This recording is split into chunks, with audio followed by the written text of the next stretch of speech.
इंतजामात होने की वजह से शहरी परेशान हैं। शुक्रिया मोहम्मद जमान मंगी, आपने अपडेट किया। आगे बढ़ते हैं, आपको बताएं कि नवाबशाह में यूसी नंबर 7 के इलाके में जगह जगह गंदगी के ढेर लग गए हैं। अवामी नुमाइंदे हल्के से गायब हैं और बासी अपनी मदद आपके तहत सफाई करने लगे हैं। मजीद जान लेते हैं नुमाइंदा 7 न्यूज ज़ुहैब इकबाल से। ज़ुहैब, अपडेट कीजिएगा।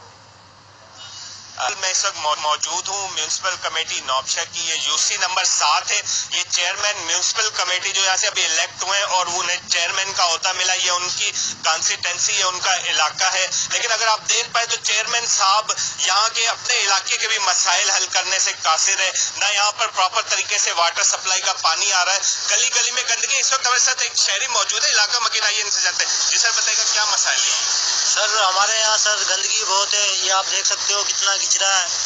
ना झाड़ू वाड़ू कुछ भी नहीं होता, मट्टी काफी होती है, उसकी वजह से नजला बुखार तबियत खराब हो जाती है। आप कचरा देख लो कितना कचरा है यहाँ पर। पानी वाटर सप्लाई वो भी नहीं आता, पानी की भी यहाँ पर बहुत किल्लत है।